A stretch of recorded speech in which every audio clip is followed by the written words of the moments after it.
what, a beautiful sounding instrument, Joe. Joe Carducci here with Gretsch Guitars. I'm Gregory Koch. We're in the Wildwood Lair, and Joe is giving us the rundown, the lowdown, if you will, of a new type of guitar, the Player's Edition Tennessee Rose, which has a bunch of delicious ergonomic features that perhaps make this the most user-friendly Gretsch in the history of Man or Beast. Indeed. Tell us a little bit about why, where, and how.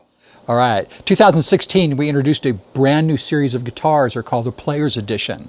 And basically, we've taken everything that we know to this point about what makes a great guitar and reliable that you can play with confidence night after night, every song. They're very extremely versatile, and but there are appointments and features on the guitars that weren't found prior to the new series that we're talking about here. So the new Player's Edition, let me start with the body depth. Let's hold it down this way. They're 2 1/4 inches deep, which is unique for Gretsch. Most of our big body guitars, the strings are away from the body. What we've done now, we brought the strings closer to your body.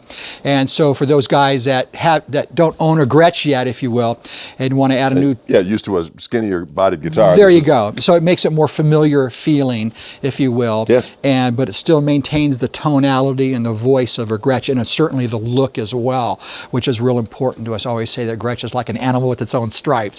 There's nothing like it. Yeah, but it's a fierce predator. But let's run down some of the common denominator features of the Player's Editions. Probably one of the most significant changes is the Bigsby tailpiece. They now are pinless. Yes. Pinless, I mean, normally this bar over here, there was a little steel pin that poked out for each string. Right, you had to put the little hole in the string in that pin. It was almost like a game of will, a test of wills. Sometimes it took 2 people to replace one string, somebody to hold it there while they use your other hands to wrap it around the post. But that's real significant as far as making it player friendly. And again, to be able to use it with confidence every night. And so it makes it real simple and quick to change strings. Yes. Let's move on down. Let's look at the bridge here. A Rockin Bar Bridge that's pinned, the bridge base is pinned so that it doesn't move, so it doesn't slide on you if you're into light gauge strings. And we should mention that back in the day when they first made these guitars, people weren't bending strings. They had thicker strings, usually round wound strings. There you go. And so when people started bending strings and going crazy, guys like Brian Setzer, when he had the old Gretches, he would of course pin his bridge down so it wouldn't move around when he'd do double or triple stops, bends, and all that kind of stuff. There you go. Yeah, there's a great YouTube video that exists. It's a live performance of the Who playing the song 509 from Quadrophenia, and it's live. They're not lip syncing to a song. And Pete's playing an Orange 6120, and the sound of it through his high watt amps, it's monstrous. It really sounds great. And when you read his website, when he talks about that guitar, he says great things about it, but the one thing was he couldn't keep it in tune. Right. And there's no doubt in my mind that bridge wasn't pinned. Right. And of course, Pete Townsend with his windmill. It was a little abusive to his instruments. He was. Anyway, so keeping that in mind, we pinned the bridges. The Rockin Bar Bridge, which to us, it's the best sounding bridge that we offer. The physics of it, it's a brown bar where there's a lot of string coming in contact with this bar, and the bar underneath this chrome plating is brass. Okay. So as you pluck the string and it's generating energy that transfers down through the bar bridge to the wooden base that's got this big footprint that's touching the top of the body, and the whole thing comes alive. Got it. And certainly, there are those guys who go, well, wait a minute, you can't intonate each individual strings, and there's that school of thought. Sure. But it's interesting to note that the spacing of the bar bridge versus our adjust-o-matic bridge is the same. So if somebody wanted to swap it out, they could. They could. But again, it's pinned so it doesn't move on you. It's a great sounding guitar. And other things that attribute to the overall tonality internally is ML bracing. And ML bracing, what that's all about is it's all about playing loud. And certainly the guitars that were produced by Gretsch in the 50s, amplifiers were much smaller. Sure. And as especially you could use Chet Atkins as an example, which you wouldn't think of Chet Atkins as a heavy guitar player, but if you look at his videos as his career was progressing, his venues were getting bigger. Right. You'll notice his amplifiers are getting bigger. Right. And to prevent what we call howl, right, where the whole body starts, the whole guitar starts resonating, if you will, and it's almost uncontrollable if you're playing at extreme volumes. In 1959, that's where it developed. That's where Gretsch developed trestle bracing, is to minimize that howl.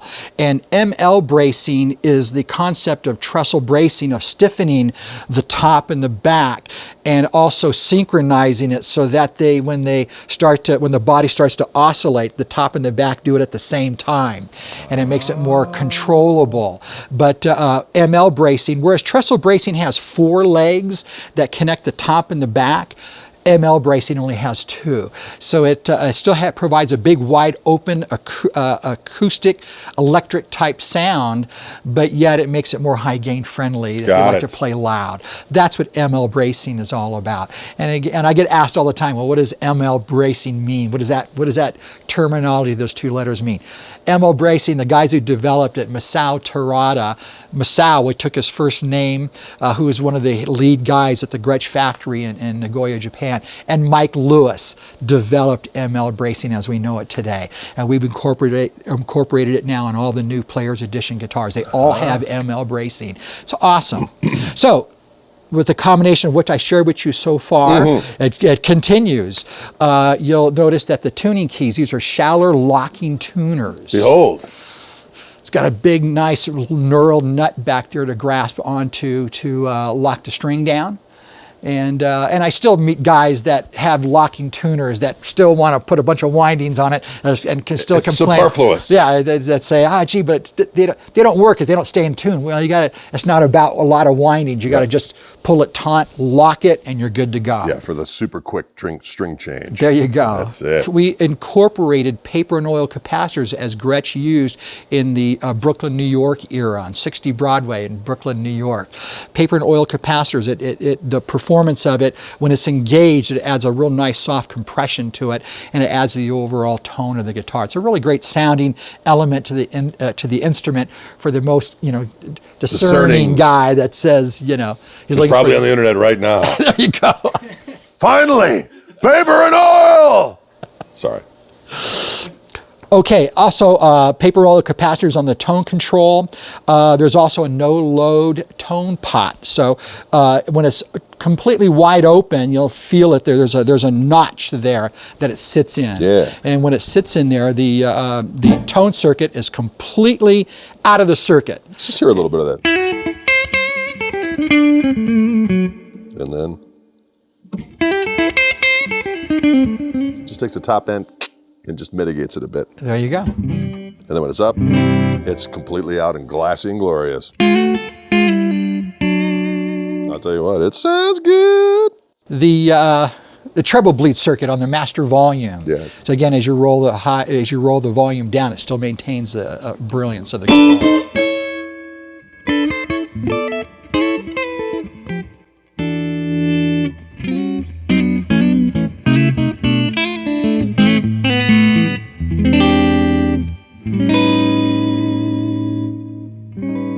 I like it.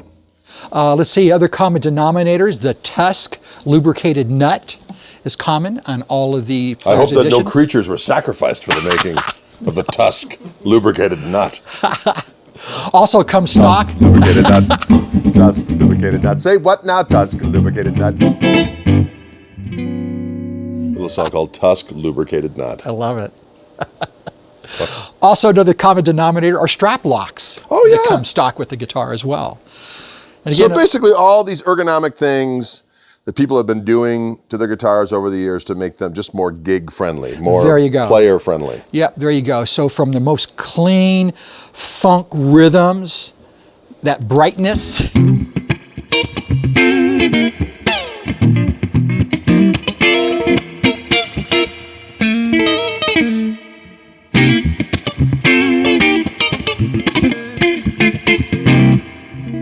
The flat 5 chord always ends. Always ends us. And then if we add a little sinew,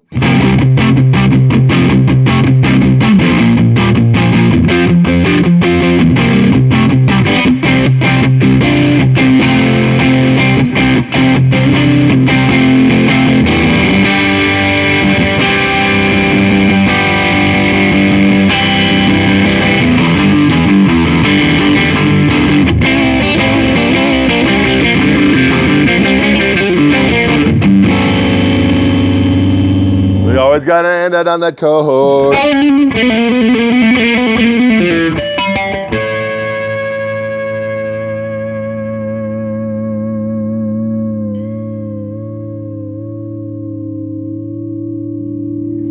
I like it.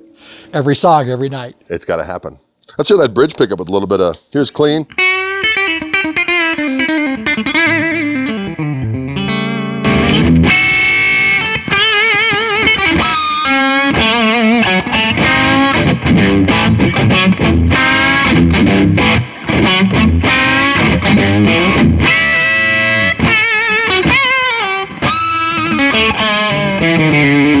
There we go.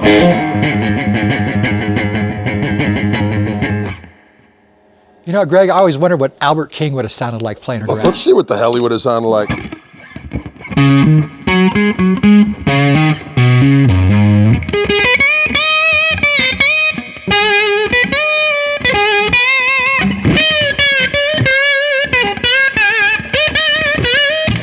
I'll tell you what, it sounds glorious. Every position just sounds.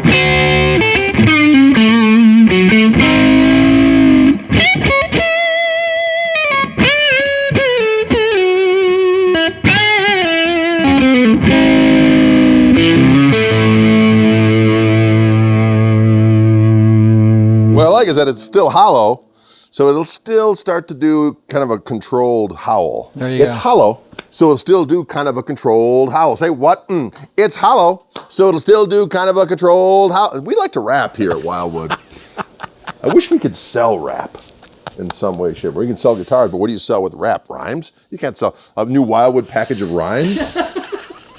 Wildwood spec rhyme scheme. Sorry, I got carried away. But thank you so much, Joe, once again, showing us these delicious specimens. And there's just never an end to the glorious bounty from our friends at Gretsch. Thank you so much for spending some time with us today. Gregory Koch here in the Wildwood Lair with Joe Carducci from Gretsch. We'll see you soon.